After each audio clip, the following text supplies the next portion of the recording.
బ్రేకింగ్లో చూస్తున్నాం. రంగారెడ్డి జిల్లా కలెక్టరేట్ ఉద్యోగి శ్రీధర్ బాబు ఆత్మహత్య కేసులో ఊహించని పెద్ద ట్విస్ట్ వెలుగులోకి వచ్చింది.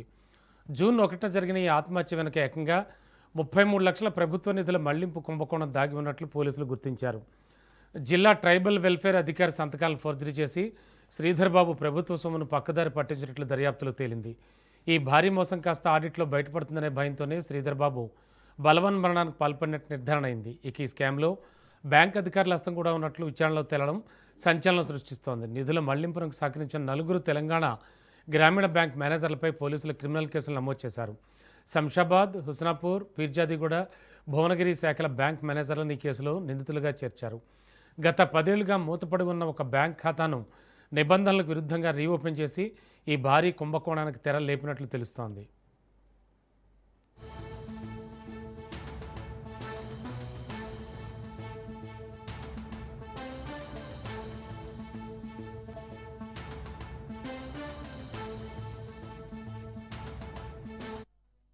ఫస్ట్కు తెలంగాణ గ్రామీణ బ్యాంక్లో 33 lakhs ఇష్యూ అంటే ఫోర్జరీ చేయడం జరిగిందని నోటీస్ వచ్చింది.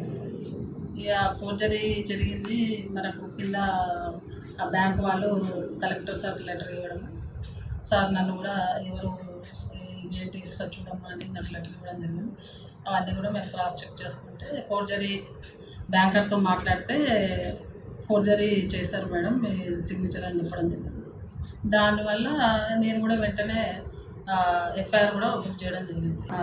బ్యాంక్లో ఫోర్జరీ అయింది కాబట్టి, మిస్యూజ్ అయినాయి కాబట్టి మేము ఎఫ్ఐఆర్ బుక్ చేస్తాం. అంటే ఎక్కడెక్కడ నుంచి చెక్స్ డ్రా అయినాయో అన్ని బ్యాంకులో కూడా 4 బ్యాంకులు 5 బ్యాంకులు ఆదిలాబాదు, తర్వాత యాదాద్రి, పిర్జాది కూడా మా దగ్గర ఫస్ట్కు రంగారెడ్డి జిల్లా కలెక్టరేట్ ఉద్యోగి శ్రీధర్ బాబు ఆత్మహత్య కేసులో ఊహించని పెద్ద ట్విస్ట్ వెలుగులోకి వచ్చింది. ఇక ఇదే అంశానికి సంబంధించి లేటెస్ట్ ఇన్ఫర్మేషన్ మా కరెస్పాండెంట్ పవన్ సిద్ధంగా ఉన్నారు. పవన్, ఈ కలెక్టరేట్ ఉద్యోగి శ్రీధర్ బాబు ఆత్మహత్య కేసు, కలెక్టర్ ఉద్యోగి ఆత్మహత్య కేసులో కొత్త ట్విస్ట్ కూడా మనకు వెలుగులోకి వచ్చింది. అయితే జూన్ 1వ తేదీన ఆత్మహత్య చేసుకున్న రంగారెడ్డి కలెక్టర్ ఉద్యోగి శ్రీధర్ బాబు సంబంధించిన నేపథ్యంలో పోలీసులు ఆరా తీయగా మొత్తం 33 లక్షలు ప్రభుత్వ సంబంధించిన నిధులు మళ్లింపు చేసినట్టుగా గుర్తించారు.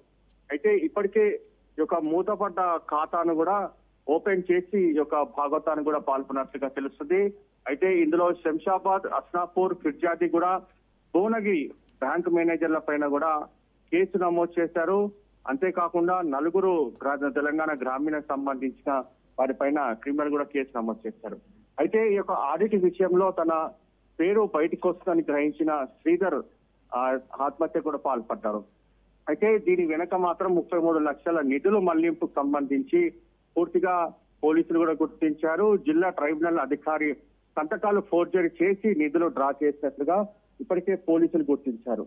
దీనిపైన మొత్తానికి ఆరా తీస్తున్నామన్నారు. ఇంకా ఎవరెవరు ఇందులో ఇన్వాల్వ్మెంట్ ఉన్నారో వారికి సంబంధించి వారిపైన కూడా చర్యలు తీసుకుంటామని చెప్పి ప్రధానంగా ఇటు పోలీసులు కూడా చెప్పిన పరిస్థితి అనిపిస్తుంది. మొత్తానికి ఈ కేసుకు సంబంధించి అన్ని కోణాల్లో కూడా దర్యాప్తు జరుపుతాము.